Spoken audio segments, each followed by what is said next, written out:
প্রথম অংশে এই সংজ্ঞাগুলো কিন্তু খুব বারবার আসে। পদার্থ কাকে বলে, কঠিন পদার্থ কাকে বলে, তরল পদার্থ কাকে বলে, বায়বীয় পদার্থ কাকে বলে, এই জিনিসগুলো কিন্তু আমাদের খুব ভালোভাবে জেনে রাখতে হবে। আদারওয়াইজ আমরা কিন্তু পরীক্ষাতে ভালো করতে পারবো না।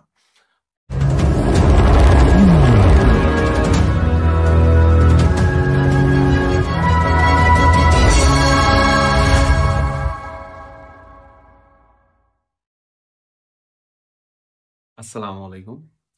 আজকে আমরা আলোচনা করব পদার্থের অবস্থা নিয়ে। পদার্থের অবস্থা নিয়ে বিস্তারিত আলোচনা করা হয়েছে নবম দশম শ্রেণীর রসায়ন বইয়ের দ্বিতীয় অধ্যায়ে।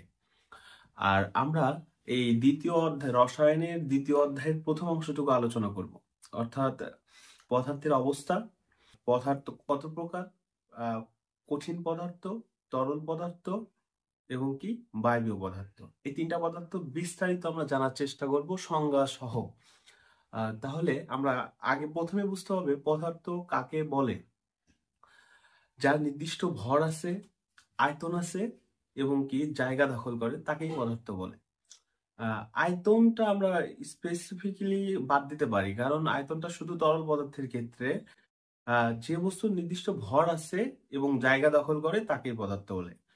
যতগুলো পদার্থ আছে প্রত্যেকটা পদার্থই মধ্যেই দুইটা গুণ থাকবে, অর্থাৎ তার নির্দিষ্ট ভর থাকবে এবং জায়গা দখল করে। তাহলে আমরা পদার্থ বুঝলাম। খুব ইজি ভাষায় যদি বলি যে পদার্থ কাকে বলে, যার নির্দিষ্ট ভর আছে, যা জায়গা দখল করে তাকেই পদার্থ বলে। এখন পদার্থের তিনটি অবস্থা কি কি? কঠিন, তরল, বায়বীয়। কঠিন পদার্থ কাকে বলে? যে পদার্থের নির্দিষ্ট ভর, নির্দিষ্ট আকার এবং নির্দিষ্ট আয়তন আছে তাকে কঠিন পদার্থ বলে। কঠিন পদার্থ কাকে বলে?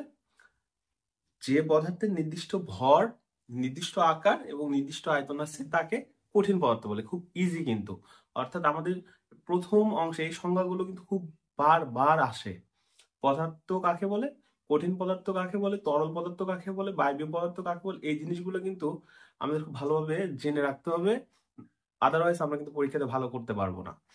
এখন আমরা তরল পদার্থ সম্পর্কে জানবো। তরল পদার্থ কাকে বলে?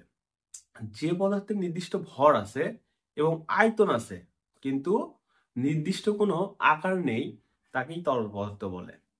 অর্থাৎ আবার বলতেছি, রিপিট করতেছি, তরল পদার্থ কাকে বলে?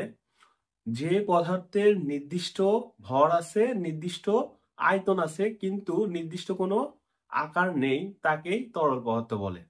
আমরা তরল পদার্থকে যদি কোনো পাত্রে রাখি, যে পাত্রে রাখি সেই পাত্রের আকার ধারণ করে, কিন্তু এটা কিন্তু এর কিন্তু নির্দিষ্ট কোনো আকার নেই, অর্থাৎ যেই পাত্রে রাখবো সেই পাত্রের আকার ধারণ করবে।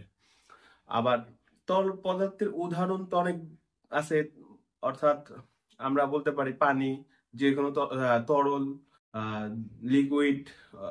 তারপরে আমরা উদাহরণ দিতে পারি কেরোসিন, ডিজেল, এগুলো সবই কিন্তু তরল পদার্থের উদাহরণ। এখন আমরা বায়বীয় পদার্থ সম্পর্কে জানার চেষ্টা করব। বায়বীয় পদার্থটা আসলে কি? বায়বীয় পদার্থটা যে পদার্থের নির্দিষ্ট ভর আছে কিন্তু আকার আয়তন কোনোটাই নেই তাকে বায়বীয় পদার্থ বলে। অর্থাৎ বায়বীয় পদার্থের নির্দিষ্ট শুধু ভর আছে কিন্তু আকার আয়তন কোনোটাই